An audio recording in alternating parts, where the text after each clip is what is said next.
Glória a Deus. Abra suas Bíblias no Evangelho de João.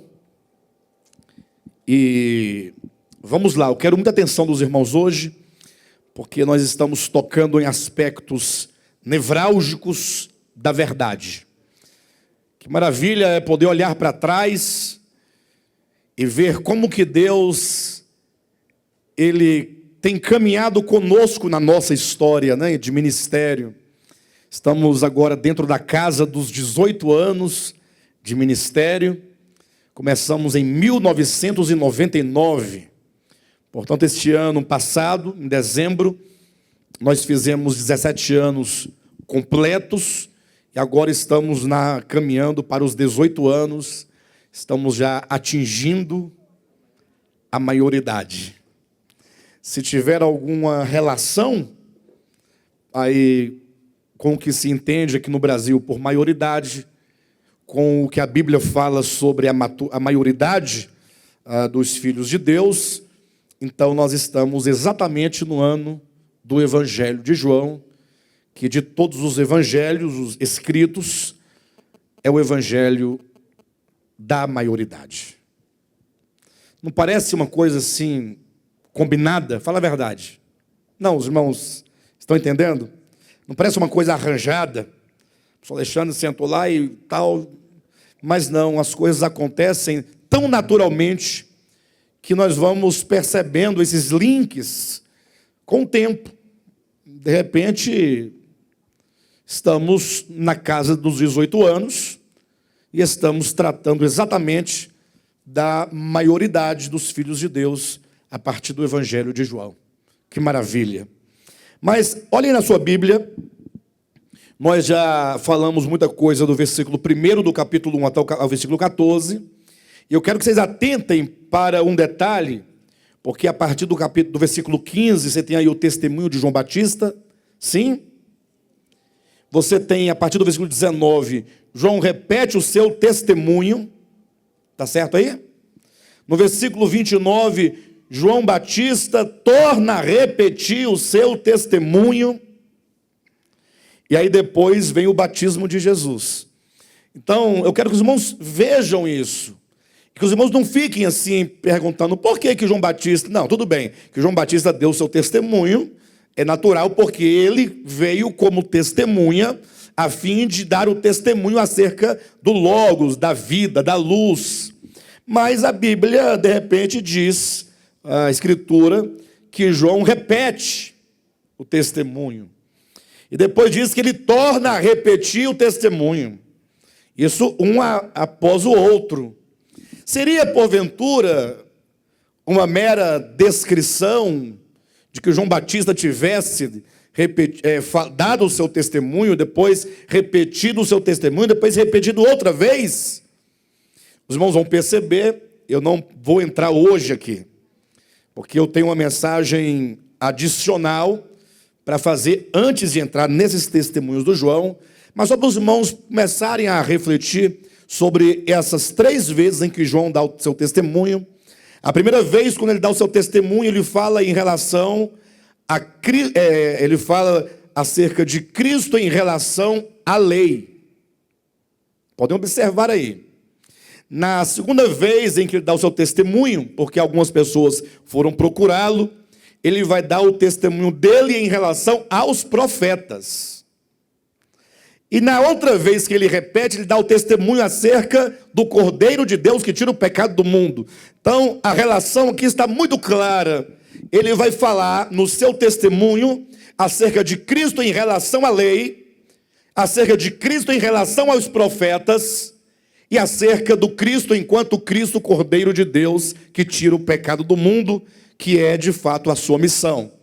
Então, se nós temos Cristo no primeiro testemunho, temos Cristo no segundo testemunho, temos Cristo no terceiro testemunho, e no primeiro testemunho você tem a lei, e em seguida no segundo os profetas, e então em terceiro o Cordeiro de Deus, se vê claramente que Cristo em cada um dos testemunhos está posto numa relação de adversidade à lei e aos profetas. Os irmãos entendem o que eu estou dizendo? Pastor, o que é a lei e os profetas? O Antigo Testamento. Então, João Batista, como aquele que veio testemunhar da luz, ele veio lançar luz para que você, discípulo de Cristo, discirna a grande diferença, o abismo enorme, o hiato que se constrói e que separa a lei e os profetas do Cristo de Deus. Os irmãos já têm entendido muito isso, mas entenderão ainda mais com o testemunho de João, que se seguirá a partir do versículo 15. Porém, entre o 14 e o 15, porque a sequência lógica era continuar do 15 em diante, eu trago aos irmãos uma mensagem adicional que vai responder a alguns questionamentos que devem estar aí no coração dos irmãos, ou de alguns, outros talvez não tenham percebido que a necessidade de trazer algumas respostas. Isso porque o nosso ministério há muito foi conhecido como o ministério que deu profunda ênfase a uma doutrina chamada eleição e predestinação. Temos um livro escrito acerca disso. E aí, depois de tanto enfatizarmos, fazermos seminários, ou melhor, conferências, simpósio em torno desse tema, e as mensagens todas ministradas por todos os pastores não passavam sem nem que desse um aceno para a eleição e predestinação, no sentido de trazer alguma ênfase nesse sentido. Os irmãos acompanham há muito tempo, sabem disso. Algumas pessoas até nos perguntavam: vocês são calvinistas? Nós dizíamos: não, nós não somos calvinistas, mas parece que vocês pregam a doutrina deles, ou pelo menos que eles pregam no sentido da eleição e predestinação. Mas num dado momento da nossa história, porque essa igreja é como está lá em João capítulo 3, o vento sopra onde quer, ninguém sabe, porém, de onde vem nem para onde vai o vento. Ou seja, nós somos guiados pelo sopro do Espírito.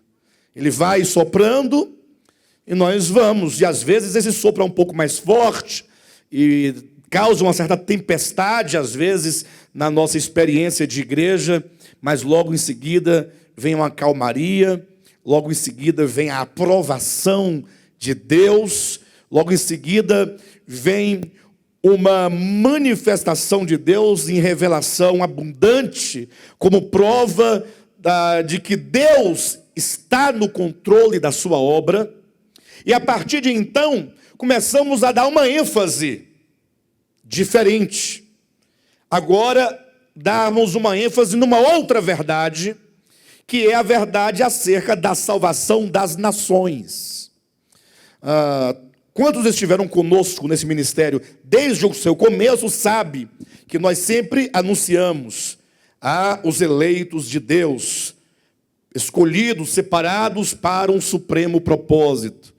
Entretanto, a Bíblia também, porque a Bíblia não é calvinista, a Bíblia também fala acerca da salvação das nações. Isso chega a ser tão simples quando você olha para os dois últimos capítulos da Bíblia, que é capítulo 21 e 22, que são os capítulos que narram profeticamente a consumação da história de Deus com essa criação. Não a consumação enquanto fim, mas a consumação daquilo que foi revelado. Porque ainda há uma obra de Deus que continua, porque Deus nunca vai parar.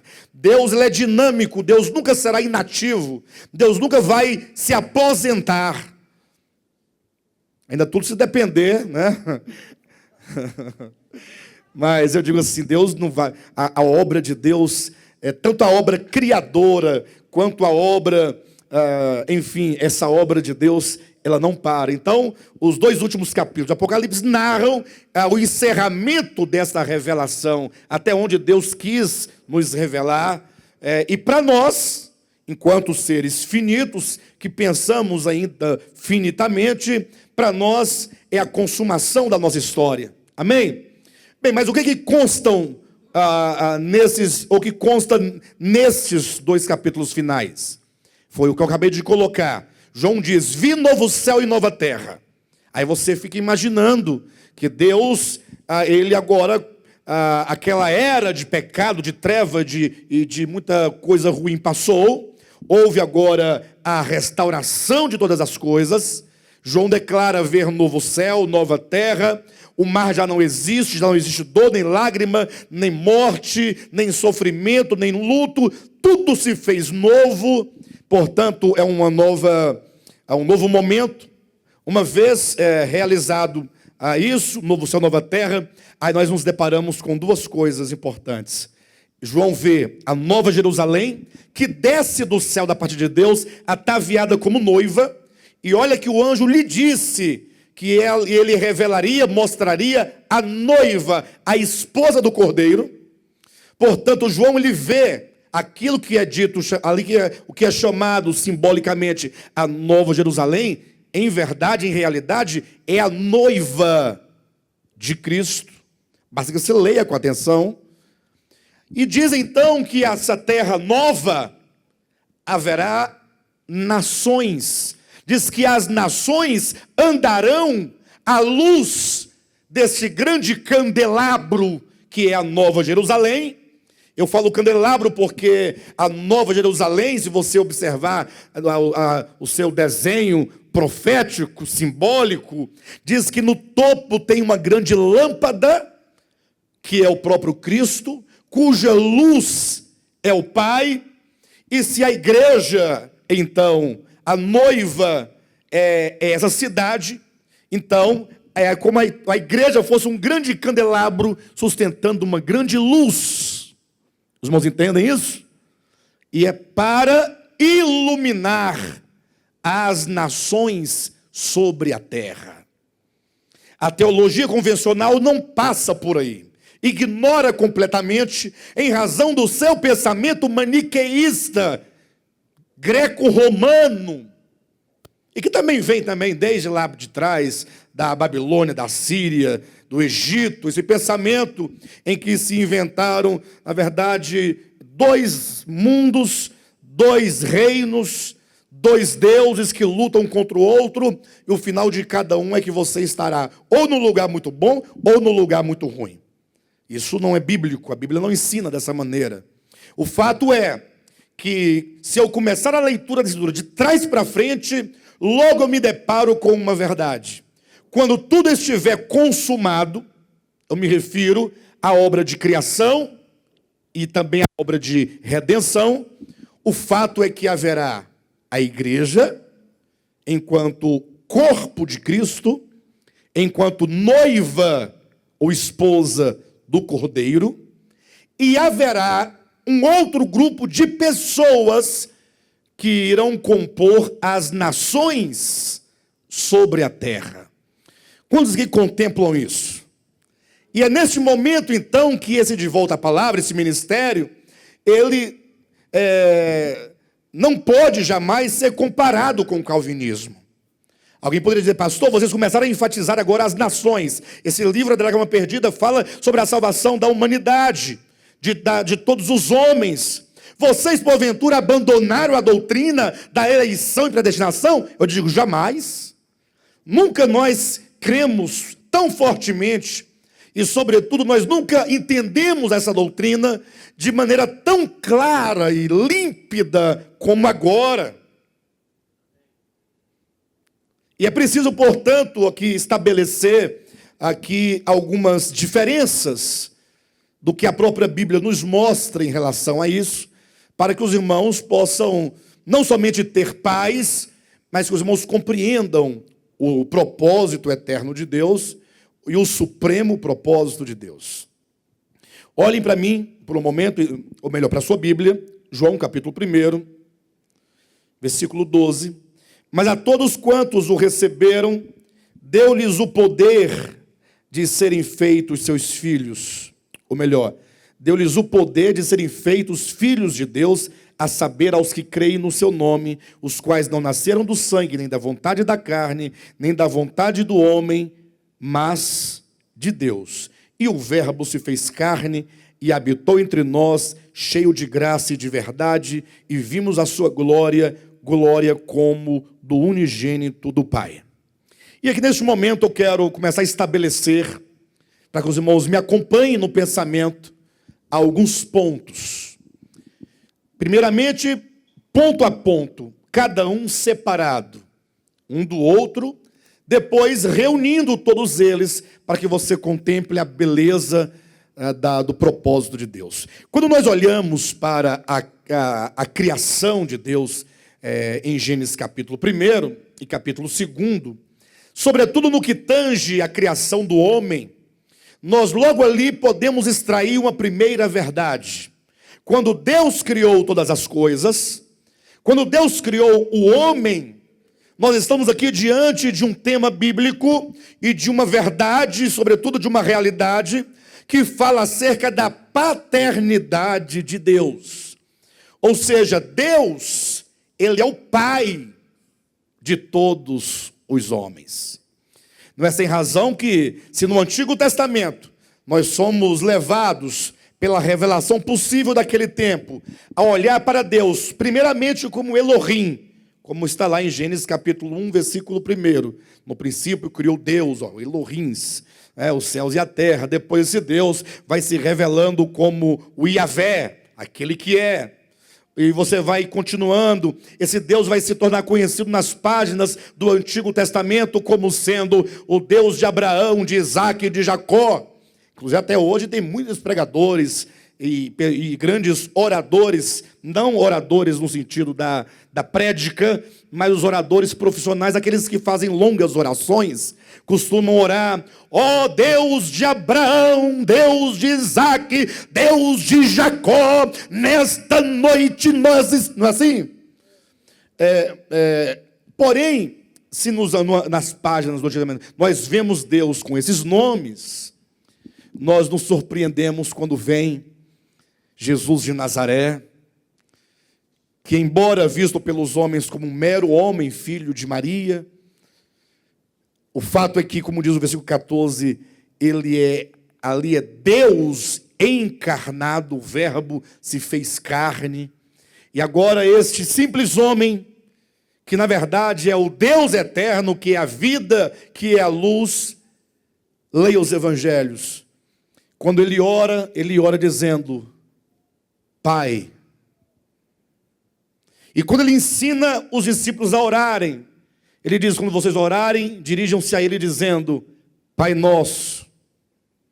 Em outro lugar ele diz: a ninguém chameis de Pai, porque um só é o vosso Pai celestial. Ou seja, ele vai trazendo no seu evangelho como um ponto importantíssimo, a questão da paternidade divina em relação à sua criação. A criação, ela não veio do nada, como dizia o Santo Agostinho, e como se fala até hoje nos manuais de teologia. Na verdade, a criação, ela foi gerada por Deus, ela fluiu de Deus, ela emanou de Deus, porque toda a criação traz consigo, ou traz em si, a vida que traz a existência, essas coisas materiais e físicas. Paulo, por isso, diz em Atos capítulo 17, versículo 28, dizendo que nele existimos, nele nos movemos, nele nós vivemos, como um dos vossos poetas tem dito, de Deus nós somos geração, nós somos prole. Então, no que tange a esse primeiro esclarecimento, eu quero pontuar dizendo que quando Deus, conforme nós lemos em Gênesis capítulo 1 ou capítulo 2, quando Deus cria o homem, bem na criação do homem, Ele sopra o espírito de vida dentro do homem, Ele sopra o espírito nas narinas do homem, como diz Isaías capítulo 42, versículo 5, que Deus é aquele que dá fôlego de vida, e o Espírito aos homens, não é aos crentes, aos evangélicos, aos protestantes, ao cristianismo, não, aos homens que andam sobre a terra. Todos os homens que andam sobre a terra trazem o Espírito, que conforme 2 Coríntios capítulo 3, versículo 18, é o próprio Senhor. João explica isso dizendo que o Logos, que é a íntima essência de Deus, é a vida. E esta vida, que é o próprio Deus, está em nós. Por isso que Paulo vai dizer em Efésios capítulo 4, no versículo 6, dizendo: ora, há um só Deus e Pai de todos, que age sobre todos e que está em todos. Esse aspecto da paternidade nos faz compreender que todos os homens são filhos de Deus. Nesse sentido de que foram gerados por Deus. Por isso que também em Lucas capítulo 3, versículo 38, na genealogia de Cristo, Lucas vai encerrar a genealogia dizendo: e Adão, que quer dizer o que Adão? Humanidade. E Adão, filho de Deus. Lucas 3, 38. Eu só abrindo um parêntese aqui, na quarta-feira de estudo, entrou aqui um filho de Deus, entrou aqui um filho de Abraão, bêbado igual uma égua, como o povo fala por aí, né? Mais bêbado que uma égua, ruim o bichinho. Veio, tentou atrapalhar um pouco, mas não atrapalhou tanto. Mas deixa ele aí, deixa ele aí. Eu mesmo, o meu encontro, quando Deus me chamou, no meu espírito, e eu pude ouvi-lo, no meu espírito, eu estava embriagado na mesa de um bar. Então, por que achar que esse filho de Abraão que entrou aqui não podia também receber o seu chamamento naquele momento? Bem, mas o que eu quero dizer com isso rapidamente, só para esclarecer, no final ele me pediu uma Bíblia. E aí eu olhei para o lado, vi aqui que tinha algumas Bíblias que são deixadas aqui, que são abandonadas aqui. Verdade, eu falei assim, olha, ele está pedindo uma Bíblia e o povo está abandonando as Bíblias. Aí eu peguei, tive a ousadia de pegar uma Bíblia das mais simples, eu me refiro, caso ele jogasse fora alguma coisa, uma mais simples possível, daquelas que custam R$15,90, no máximo R$19,90. Me parece que pode ser de um jovem da igreja, ou de algum líder de jovem, porque havia alguns bilhetes do Cajón dentro. Aí eu dei essa Bíblia para aquela criatura. Se a Bíblia for sua, você me procure que eu vou te dar uma Bíblia nova. Com a recomendação de que não deixe novamente aqui. Mas eu vou dar uma Bíblia do mesmo preço da dele. Não na Bíblia Shed, não. Tá cara a Bíblia Shed. Tá bom? Enfim. Então, nesse primeiro ponto, nós entendemos que os homens todos, existe esse aspecto da paternidade e esse aspecto da filiação de todos os homens enquanto filho é relativo à vida. O homem é filho de Deus porque tem o Espírito de Deus. Eclesiastes capítulo 12, versículo 9, ao versículo 7. E o pó volta ao pó como era, e o Espírito volta a Deus, e o Espírito. Pastor, mas é nesse ponto que surge a minha dúvida. Ora, se todos são filhos de Deus, onde fica agora a doutrina, a verdade do novo nascimento? Nem haveria necessidade de tê-lo. Vamos falar sobre o novo nascimento, capítulo 3 de João. Ou, melhor dizendo, qual é o significado da igreja? Por que eu tenho que ser igreja se eu sou filho de Deus? Ou seja, então vamos acabar essa coisa de igreja, porque todo mundo é filho. Não há nenhuma distinção, ou todo mundo é igreja? Não queria saber qual a diferença. E eu digo, existe uma profunda diferença. E isso é o que nos traz, e deve nos trazer um certo temor, e ao mesmo tempo uma certa alegria, um regozijo, e sobretudo um espírito de gratidão a Deus por causa do seu grande amor especial para com a igreja. De modo que quando eu olho para Gênesis, se eu consigo ver na criação do homem o aspecto da paternidade divina, que não é exclusiva para um grupo de pessoas. Por outro lado, eu vejo um outro ponto. Estou agora transitando do primeiro ponto, paternidade divina, os homens como filhos de Deus, para o segundo ponto. Qual é o segundo ponto, pastor? É que aquele homem criado, não foi criado por Deus? Filho.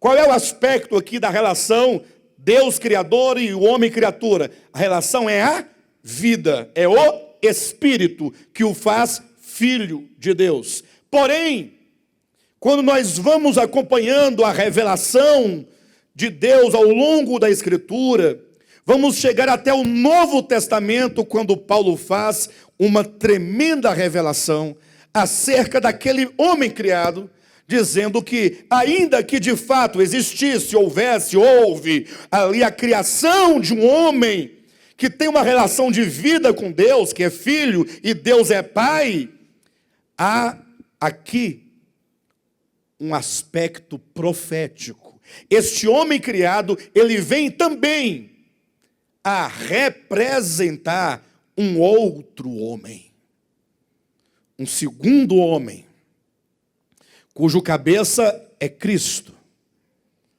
Vem dizer que aquele homem criado, isso está em Romanos capítulo 5, versículo 14, dizendo que o primeiro homem, ele era um protótipo, ele era um homem profético, porque apontava para aquele que haveria de vir.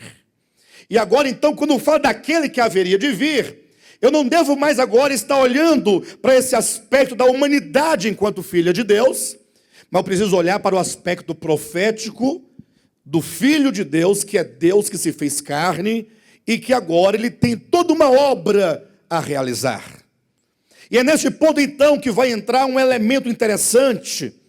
Os irmãos devem se lembrar, quando nós estudamos e pregamos muito sobre eleição e predestinação, que nós dávamos aquela ênfase a Romanos capítulo 9, que é o capítulo mais contundente da Bíblia, que fala sobre a eleição de Deus. A eleição de Deus não é para toda a humanidade, a eleição de Deus é para um grupo de pessoas específicas a quem Ele escolheu e a chamou para si, para um determinado propósito. E aí nós nos deparamos com aquele texto lá de Romanos capítulo 9, salvo engano, versículo 13, que é um versículo complicador quando você não tem ideia da revelação geral das Escrituras. Quando o apóstolo Paulo, ao se referir à soberania de Deus, de eleger quem ele quer eleger, ele disse, olha como está escrito, amei a Jacó, porém me aborreci de Esaú. E tem versão da Bíblia que traz assim, amei a Jacó, porém odiei a Esaú. E isso de repente gera um problema, porque se você imaginar, como pensam os calvinistas, porque os calvinistas também são maniqueístas, em que sentido? Eles dizem que os eleitos de Deus, a quem Deus escolheu, porque Deus quis escolher, e ponto final, vão para o céu. Uma vez salvo, para sempre salvo. Essa é a grande teoria de salvação arminiana. E os outros que não foram eleitos? Eles falam, não, foram eleitos. Ué, foram ou não foram? Foram eleitos para a condenação eterna do fogo eterno. Ou seja, a ideia seria mais ou menos esta. Deus olhou para a humanidade, ou melhor, para as humanidades, eu sempre coloco no plural, porque em cada época, de tempo em tempo, existe uma atual humanidade sobre a terra. A nossa atual humanidade hoje são de 7 bilhões de habitantes, não é isso? Mas já houve, em épocas passadas, até o que Pedro chama de o mundo antigo, Já houve épocas que havia outras pessoas sobre a terra que formavam no seu momento atual a humanidade atual daquele tempo. Entenderam isso? Seria como se Deus olhasse e falasse assim, olha, bem, eu vou o seguinte, eu sou Deus, eu sou o Senhor de tudo, eu mando em tudo, eu posso tudo, sou soberano, ninguém pode debater comigo. Então eu vou o seguinte, olha, chamou lá o Espírito Santo, o Filho, vem cá, Miguel, Gabriel, Ariel, ajuda aqui, pega um livro, 2 livros, o livro dos eleitos para morar comigo no céu e os eleitos para morar com Satanás no lago de fogo.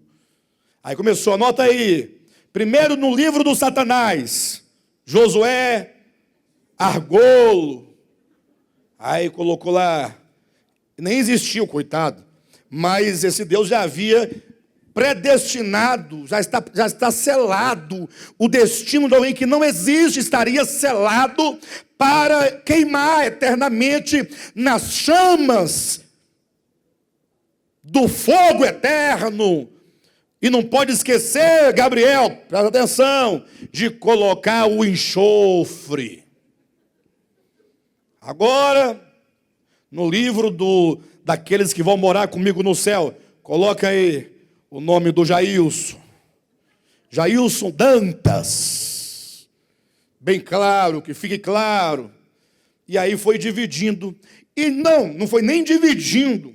Na verdade, ele pegou uma meia dúzia para morar com ele no céu, e o restante, o restante da massa esmagadora das humanidades para o lago de fogo. Seria uma ideia. Eu digo não. A Bíblia não traz a ideia de eleição e predestinação com vistas a levar uns para o céu e outros para o lago de fogo. Isso não existe na Bíblia. Isso é uma compreensão equivocada e manipuladora, por outro lado, e político-religiosa, haja vista que o que há por detrás desse pensamento trazido não por Paulo, mas na Reforma Protestante, o que estava por detrás era um espírito competitivo para saber com quem ia ficar o poder. Leia Max Weber e vocês vão entender um pouco dessa história, num dos seus livros chamado O Espírito do Capitalismo, a Ética Protestante, o Espírito do Capitalismo. Muito obrigado. Que ele vai tratar claramente deste momento histórico da igreja, do protestantismo. Enfim, de todo modo, o fato é que quando está escrito lá em Romanos 9,13, amei a Jacó, porém me aborreci de Esaú, nós temos de compreender o que significa este amor e o que significa este aborrecer. Se eu começar a pensar que Deus ama como o homem ama e aborrece como o homem aborrece, você vai criar não somente uma caricatura de Deus, mas você vai criar um Deus tão monstruoso como é o coração humano caído. Quando nós colocamos, irmãos, atentem a isso, quando nós colocamos todos os textos que falam de eleição ou de predestinação, um ao lado do outro, ou que seja um abaixo do outro, numa relação de paradigmas, que você compara um com o outro, você vai notar algo fantástico. É que sempre antes da predestinação vem um elemento determinante, é aquilo que vai determinar por que Deus elege alguns e para que ele elege alguns. Aí é dito, por exemplo, em Efésios capítulo 1, versículo 4 e 5, ele diz, olha, que Deus o Pai nos elegeu nele, em Cristo, ele diz, e em amor nos predestinou para ele. Em amor. O amor é o que determina agora a predestinação, a escolha e o selo divino sobre aquele a quem ele elegeu. Em outro lugar você vai encontrar, por exemplo, em Romanos capítulo 8, versículo 29, e aos que de antemão conheceu, a estes também predestinou. Ou seja, o que antecede ao predestinar é o conhecer. Ora, pastor, em Efésios 1, 4 e 5 diz que ele amou e predestinou Em Romanos 8, 29, eu vejo, conheceu, predestinou. Então, eu tenho de um lado o amor e a predestinação. No outro texto, eu tenho o quê? O conhecer e a predestinação. Aí eu tenho no primeiro predestinação e predestinação. E no segundo eu tenho amor e conhecer. Aí eu olho então para Romanos capítulo 9. O que nós encontramos lá? Deus dizendo, olha, você sabe por que eu escolhi, que eu elegi, que eu predestinei Jacó? Aí não sei. Aí Paulo responde, você não leu lá atrás? Está inclusive também em Malaquias. Por que Deus elegeu Jacó? Aí é dito, porque eu o amei. Olha os paradigmas. Efésios 1, 4 e 5. Ele, em amor, nos predestinou. O amor vem primeiro. Depois a predestinação. Romanos 8, 29. Aos que conheceu, a esses predestinou. O conhecer veio antes de predestinar. Amor em Efésios em primeiro lugar. Conhecer em Romanos 8 em primeiro lugar. Romanos 9, 13. Amei a Jacó, por isso predestinei. Então você tem novamente o amor. Eu tenho amor, eu tenho aqui amor, conhecer, amor. Aí você vai percebendo que em todos os textos sempre vai haver uma motivação divina na sua escolha, o amor. Pastor, mas Deus não ama a todos os homens? Não deveria ele, na verdade, então, já que ama a todo mundo, está escrito em João capítulo 3, Deus amou o mundo de tal maneira que deu seu Filho unigênito. Por que então, se ele amou a todos, ele elegeu apenas alguns a quem ele amou? É porque esse amor da eleição não se trata do amor paternal pelos seus filhos, que são os homens. Se trata de um amor diferente. Pastor, e existe amor diferente? Lógico. Eu amo a minha esposa, Janelucie Barbosa, de Siqueira Rodrigues, com um amor. Perfeito?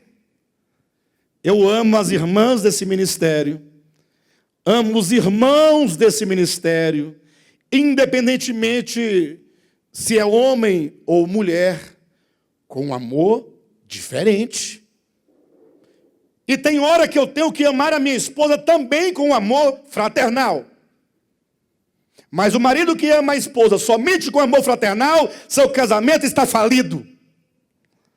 Vai faltar um outro amor que os gregos chamavam Eros, que era um deus grego que simbolizava esse amor, esse amor de relação marital, casamento, essa denotação sexual, ou conotação, denotação mesmo, para os gregos sim, para nós não. De onde vai vir a palavra erótico? Pastor, essa palavra é feia. Não, erótico está relacionado a isso. Então, atenção, Deus amou alguns de todos, dentre todos os seus filhos, dentre todos os homens, com um amor diferente, que nós podemos colocar aqui em termos simbólicos, atentem a isso, com um amor marital. Vocês já viram que o Antigo Testamento coloca muitas vezes a relação de Deus com um povo escolhido, dentre outras nações, e esse amor para com um povo escolhido é dito muitas vezes que Deus era o marido e que o escolhido da nação era a esposa. Já leram o Cântico dos Cânticos? Já leram, por exemplo, o livro de Oséias, em que Oséias é colocado na condição, não é de pai não, é marido. Marido de uma mulher que lhe traía e não cansava de lhe trair, e o marido, aqui, Oséias, que representava o pai, buscando, enfim. No Novo Testamento, logo o próprio Cristo, nas suas parábolas, vai falar muitas vezes acerca do casamento do filho do rei. O próprio apóstolo Paulo vai dizer nas suas epístolas, sobretudo, em 2 Coríntios, no capítulo 11, ele diz: olha, eu zelo pela igreja com o zelo de Deus, visto que eu devo apresentá-la a um só esposo, que é Cristo. Eu tenho que apresentar essa igreja pura, sem mácula, sem pecado, completamente virgem, separada, santificada para o esposo. De modo então que esse amor eletivo de um homem para com a mulher, quando um homem vai se casar, ou uma mulher vai se casar, ele terá que escolher alguém a quem amar, a quem eu vou dedicar o meu amor, com quem eu vou me unir, tornando-me uma só carne, com quem eu vou me unir, para que juntamente possamos estar debaixo de um mesmo jugo. E não entenda jugo como uma coisa ruim. Na verdade, se ambos estão ali sob o mesmo jugo, significa que agora eles estão numa única missão. Então, esse amor eletivo é o amor de Deus. Esse amor do homem para com a mulher representa, simboliza o amor de Deus, quando disse profeticamente: o meu filho, Jesus Cristo, que se fará homem, porque o Adão criado, profeticamente, ele simbolizava, ele representava este segundo homem, e, portanto, esse meu filho encarnado vai precisar de uma esposa, de uma auxiliadora. E quem será a auxiliadora do meu filho? Pergunta o pai. Aí então o Espírito Santo diz: não, deixa comigo, porque dentre todos os homens, filhos de Deus, por criação, por geração, eu vou escolher um grupo de pessoas seletas. O Espírito Santo, aquele que conhece o coração do Pai, o íntimo do Pai, escolheu, portanto, aqueles a quem Deus amou eletivamente para ser a esposa do seu filho. A eleição e predestinação, portanto, restringe-se única e exclusivamente à questão do supremo propósito de Deus, daqueles que vão se unir ao Filho de Deus, formando com ele um só corpo. Isso não significa que o restante da humanidade vá para o lago de fogo. Pastor, mas ele aborreceu Esaú. É lógico, quando um homem se casa com uma mulher e vice-versa, agora você vai ter que aborrecer as outras mulheres. Sim ou não? Mas não é no sentido, assim, o quanto eu odeio essas mulheres. Se eu pudesse, eu mataria todas elas num tacho de fogo. Não é isso, aborrecer. Não é esse o significado. Significa que não há um amor e um interesse em tê-las para si. Os irmãos entenderam? Portanto, quando João, no capítulo 3 do seu evangelho, declara: Deus amou o mundo de tal maneira que deu o seu Filho unigênito, para que todo aquele que nele crê não pereça, mas tenha a vida eterna. Ele está falando de eleição ou da salvação dos homens? Da salvação. Deus amou o mundo. Existe um amor divino por toda a humanidade, por todos os homens, onde quer que eles estejam. Deus ama a todos, até os brasileiros Deus ama. Pior, né? Até os brasileiros Deus ama. Pastor, mas e Deus ama os hindus? Aqueles indianos, por exemplo, que ficam de fralda. Ama. Ama sim. Os angolanos. Ama também. É angolano? Para quem não sabe, o estima só você ou seu irmão também? A família toda são angolanos. Também ama os angolanos. Mesmo com aquelas roupas, aqueles trajes diferentes. Pastor, mas será que Deus também ama aqueles japoneses que ficam lá? Ama também. Deus amou o mundo. E o seu Filho veio morrer na cruz para salvar o mundo. Mas não significa que não haja, então, um propósito especial, um propósito específico, que é o que se trata, na verdade, da eleição de alguns. Nesse caso, se você faz parte da humanidade, Deus te ama com amor de Pai. E se você, fazendo parte da humanidade, você foi eleito por Ele, então Ele agora te ama também com um amor especial. Olha que privilégio. Pastor, mas tudo bem, eu sou eleito, um amor especial, eu sou filho, e os outros também não são filhos. E é aí onde entra aqui uma questão fundamental para entender esse tema. Qual a questão? É a questão da primogenitura. Por que Deus escolheu Jacó? Há uma outra razão. Ah, pastor, porque Jacó era primogênito? Não, o primogênito era Esaú. Só que agora Deus elege Jacó, que não era o primogênito, para fazê-lo o seu primogênito. Há uma coisa interessante na Bíblia, que me parece que onde aparece um primogênito, esse não será considerado por Deus o primogênito. O primogênito para Deus vai ser o segundo. Ora, isso deve haver alguma explicação. Será que Deus tem alguma coisa contra o quê? Simples. Se Deus fizer o primogênito, então a escolha de Deus seria meritória, pelo mérito. Ou seja, o primogênito é escolhido porque nasceu primeiro, tem vantagem sobre o segundo.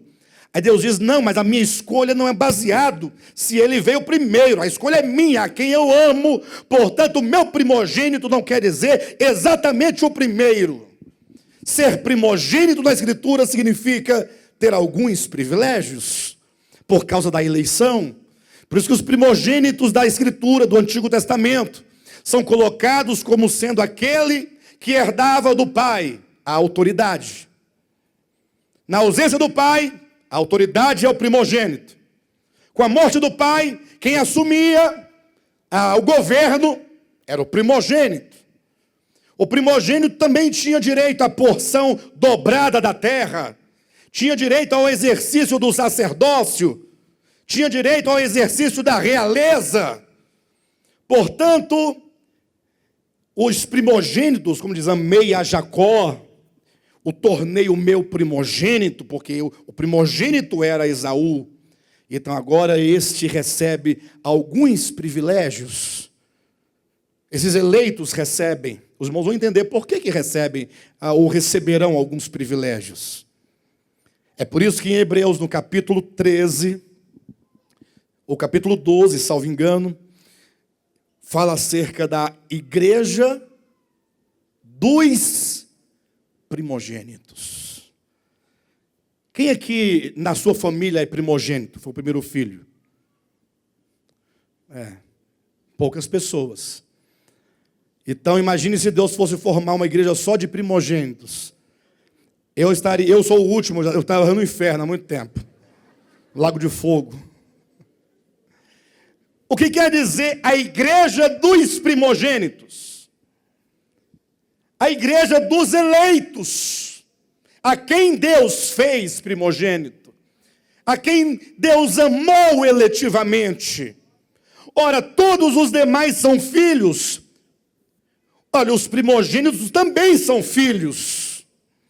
A diferença está apenas nesta posição de primogenitura. Talvez são aqueles a quem o Senhor, na história da redenção da humanidade, serão os primeiros, talvez nesse sentido, a alcançar a consciência acerca de Deus. E aqui há alguns detalhes, eu enumerei, eu quero apenas mencionar rapidamente, em razão do horário. Mas esses eleitos, a igreja de primogênitos, ela terá alguns privilégios. E a razão do privilégio é simples. É simples. É porque esses a quem Deus elegeu, esses a quem Deus escolheu, não foi escolhido para ser o queridinho.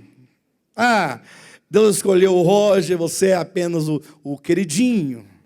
Então vou te dar vários presentes e benesses divinas. Ai, que maravilha. Agora nós somos os eleitos, vamos nos orgulhar porque somos os eleitos. Não, calma. Os eleitos, uma vez chamados, eles são convidados, primeiramente, a se unirem a Cristo.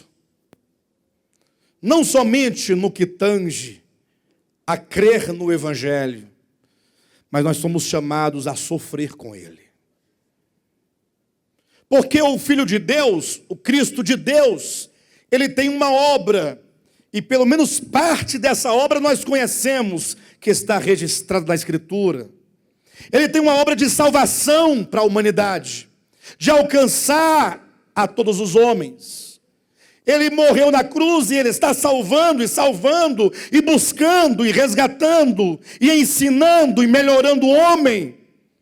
E agora você, eleito, é chamado a se unir com Ele no seu sofrimento, assim como as mulheres, irmãs casadas, que quando se uniram em matrimônio ao seu marido, você não estava simplesmente se casando com um homem rico, ou com um homem bonito, ou com um homem inteligente, ou com um homem de quem você ia ficar ali apenas recebendo benefícios daquele casamento. Não, você se uniu para você desempenhar uma tarefa juntamente com ele, razão porque a mulher foi criada para o homem como sendo a sua auxiliadora. A mulher é aquela que auxilia o homem, trabalha com o homem, que sofre com o homem, ou pelo menos deveria ser. Então a igreja, enquanto noiva de Cristo, formada pelos eleitos e, portanto, a igreja dos primogênitos, é convidada a se unir a Cristo nos seus sofrimentos. Cristo diz aos seus discípulos assim, olha, seus discípulos, se alguém quiser vir após mim, negue-se a si mesmo, tome a sua cruz e siga-me. Ele diz em outro lugar, para ser meu discípulo, você terá que amar a mim mais do que a qualquer coisa. Então essa união com Cristo é uma união numa obra que começa aqui. Grande privilégio, não? Abra sua Bíblia rapidamente no último texto, Efésios, capítulo 1. Efésios, capítulo 1. Vejam, eu vou ler rapidamente, vou dar ênfase apenas aqui no finalzinho. Mas ele diz assim no capítulo 1, versículo 15, de Efésios: por isso também eu, tendo ouvido a fé que há entre vós no Senhor Jesus e o amor para com todos os santos, não cesso de dar graças por vós, fazendo menção de vós nas minhas orações, para que o Deus de nosso Senhor Jesus Cristo, Pai da glória, vos conceda espírito de sabedoria e de revelação, no pleno conhecimento dele, e iluminados os olhos do vosso coração, para saberdes qual é a esperança do seu chamamento. Ou seja, Deus te elegeu, e agora Ele te chamou. Lembra de Romanos 8, 28 ou 29? Aos que de antemão conheceu, também os... E aos que predestinou, a esses chamou. A quem Ele chama diretamente? Aos predestinados, aos eleitos. Então Deus te chamou e você precisa saber qual é a razão do seu chamamento. Saber qual é o nosso papel. Razão para eu comecei hoje a minha fala mesmo antes da pregação, falando nesse aspecto do associar-se, do sermos unidos a Cristo, na sua obra, se tornar um cooperador dele, uma auxiliadora dele na sua obra. E aí ele vai descrevendo, os irmãos poderão ler. Não somente ele fala do chamamento, mas ele também fala sobre a suprema grandeza, ou melhor, ele fala sobre a riqueza da glória da sua herança nos santos. E ele fala do poder que opera em nós, um poder de ressurreição. E aí ele vai terminar lá no finalzinho, no versículo 22 e 23, dizendo: e pôs todas as coisas, está se referindo aqui a Cristo que morreu e ressuscitou, e pôs todas as coisas. Não, vamos voltar um pouquinho para que os irmãos se certifiquem disso. Versículo 20, o qual, referindo-se ao poder, exerceu ele em Cristo, ressuscitando-o dentre os mortos e fazendo-o sentar à sua direita nos lugares celestiais. Então Cristo ressuscitou, que maravilha. Quantos creem aqui na ressurreição de Cristo? Ele ressuscitou e ele está assentado nos lugares celestiais, acima de todo principado e potestade, poder e domínio, e de todo nome que se possa referir, não só no presente século, mas também no vindouro. Quantos creem nisso? Que Cristo está acima de tudo, de todo nome que se possa referir. Não é uma questão geográfica, não. É uma questão de que esse Cristo ressurreto, não é que está acima do ponto de vista espacial, não. É que Ele é Senhor de tudo.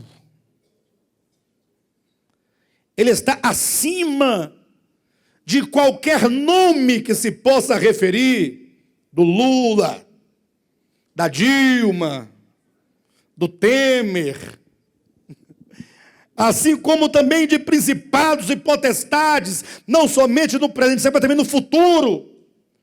Quem pode glorificar a Deus por esse Cristo? Mas não para por aí. No 21 ele diz: acima de todo principado e potestade, poder e domínio, e de todo nome que se possa referir, não somente no presente século, mas também no vindouro, e pôs todas as coisas debaixo dos pés. Olhe para mim. Deus colocou todas as coisas. Todas as coisas. Deus colocou todas as coisas debaixo dos pés de Cristo. Os irmãos creem nisso? Mas não para por aí não. E diz: e pôs todas as coisas debaixo dos pés, e para ser o cabeça sobre todas as coisas, o deu à igreja. Gente, ser igreja, o ser igreja, entendam. Ah, eu não gosto muito de igreja. Eu não estou falando de igreja. Estou falando o ser igreja. Privilégio dos eleitos. Porque assim como Cristo é um mistério, a igreja também é um mistério.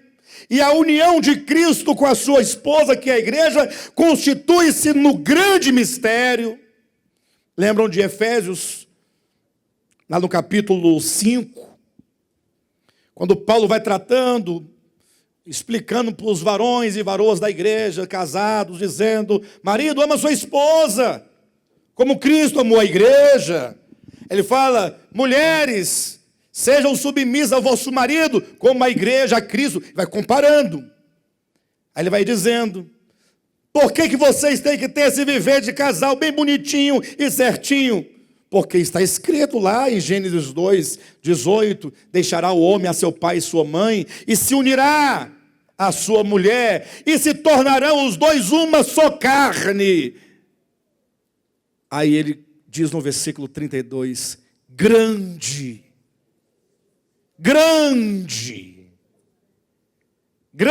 é esse mistério. Aí o tonto fala: que mistério? Um homem e uma mulher chega lá e casar. Cadê o mistério desse negócio? Tem mistério, pessoal? Hã? Casar homem e mulher. Qual que é o mistério? Até os bichos se casam. Acasalam. Aí ele diz, não, gente, calma. Grande é este mistério. Porém, eu me refiro a Cristo e à igreja. Há uma relação, o Pai e a criação.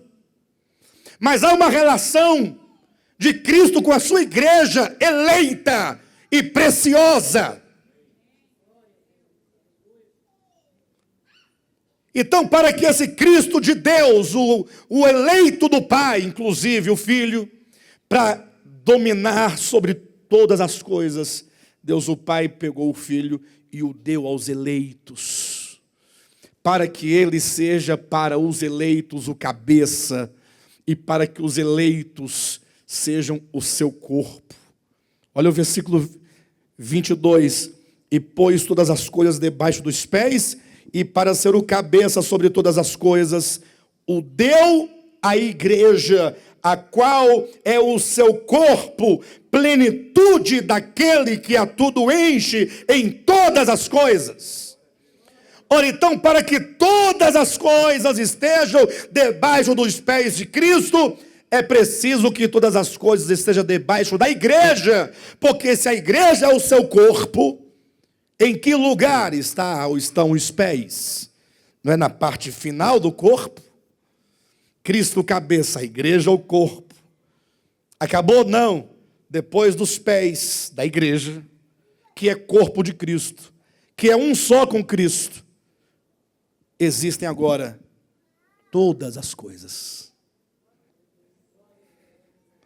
Por isso que João no Apocalipse disse, as nações vão caminhar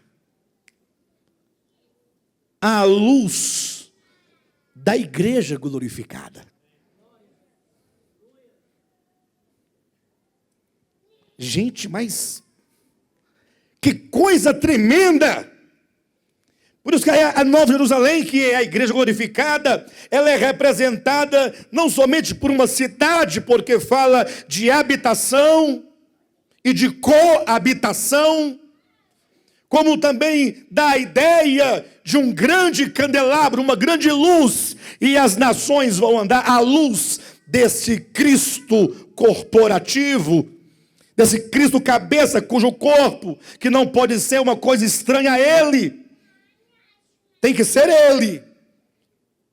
Por isso que quando Deus cria a mulher para o homem, ali profeticamente falando, Ele tira da própria carne do homem, para fazer a igreja, dos próprios ossos, e como dizia o pastor Marcos de São Paulo essa semana, lá no debate, no fórum dos Sem Fronteiras, ele dizia, Deus para fazer a mulher, tomou da carne, da pele, dos músculos, dos nervos, dos ossos. Olha como ele foi para dizer que a igreja será constituída completamente por esse Cristo. Haja vista que Paulo diz, até ser Cristo formado em vós. Cristo está sendo formado em nós. E por fim ele será completamente formado em nós. Aí haverá o Cristo corporativo. Cuidado para não se interpretar mal. Entenda, pastor, Cristo corporativo, isso é estranho. Agora vocês querem ser Jesus Cristo? Calma, Jesus é uma coisa, Cristo é outra. A palavra Cristo quer dizer ungido. Ou seja, aquele a quem Deus escolheu, ou um grupo de pessoas, e portanto coletivo. Se é pessoa, um grupo de pessoas, há um coletivo de pessoas ungidas. Mas não é que esses olhozinhos que vende por aí, não. É o próprio Espírito de Deus que os une de tal maneira para torná-los uma unidade, um só corpo, um cabeça, a igreja e Cristo, o esposo e a esposa, os eleitos, tudo ali para cooperar no propósito de Deus. Razão porque uma das coisas de grande privilégio da igreja é, primeiro ponto, certamente, não somente será ela a primeira, enquanto igreja de primogênitos, a alcançar a consciência de Deus, mas enquanto igreja, organismo vivo, o corpo de Cristo, a igreja sempre, por toda a eternidade, será dos homens. Não posso falar de outra história que eu não conheço, dos mundos, eu falo da história daqui dos homens. A igreja será formada, ou a igreja terá, os santos que compõem a igreja, o mais alto nível de consciência acerca de Deus. Os irmãos sabiam que a hierarquia de vida aqui no nosso planeta, vamos tratar para os irmãos entenderem, vai dar certo, irmãos, tenham paciência, é muito importante isso aqui. A hierarquia se dá pelo nível de consciência? Quem é superior a quem? Na ordem das coisas criadas, a pedra ou a formiga? Quem é superior? Por quê? Porque, comparando a consciência que a formiga tem, pastor, a formiga não tem consciência de formiga. É lógico que quando você olha para ela, ela não tem consciência nenhuma, por causa da sua consciência, que é infinitamente maior do que a dela. Mas ela tem consciência, sabe por que tem? Porque ela sabe que o inverno vai chegar, que vai cair muita chuva e que ela tem que guardar o alimento dela. Na consciência da formiga, ela tem curso de engenharia. Ou não tem, o Vladimir, você que é engenheiro? Tem ou não tem? Elas constroem as casas delas. Coisa mais linda, ela sabe de tudo dentro do mundo dela. Mas aí vem um outro ser com maior nível de consciência. E de todos os homens, quem é? E de todos os seres da terra, quem é o maior? O homem. Por quê? Porque em relação àqueles que vêm antes dele, na criação, o homem tem maior nível de consciência. E atenção, e até entre os homens, há pessoas que assumem função de condução, de liderança. Por quê? Porque em relação aos seus irmãos, possui maior nível de consciência. Agora imagine quando a igreja atingir o estágio de varão perfeito, a medida da estatura de Cristo, tendo a consciência, a mente de Cristo formada.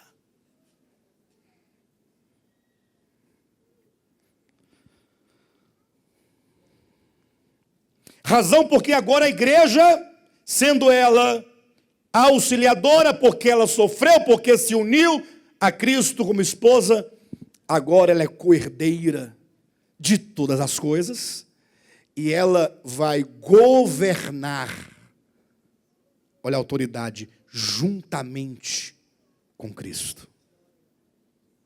Cristo, o grande governo, e nós, todos reis, nós vamos reinar com Cristo sobre nações. Então há uma diferença estupenda, enorme. E os demais homens, salvos pela graça de Deus, pela misericórdia de Deus, porém não como igreja, não nessa, porque essa posição, em verdade, é uma grande graça da soberania de Deus quanto aos seus atos de eleição e de predestinação. Isso ficou claro para a igreja hoje? A diferença das duas coisas, sim ou não? Somos arminianos? Calvinistas? Somos pela verdade de Deus. Já alcançamos a verdade? Não alcançamos? Nós alcançamos a verdade ou não? A resposta é não. Nós estamos caminhando. E tem mais, quando nós estivermos na eternidade, vamos continuar. Nem na eternidade a busca acabará. Haja vista que se Deus é infinito, nenhum finito o abarcará completamente. Amém?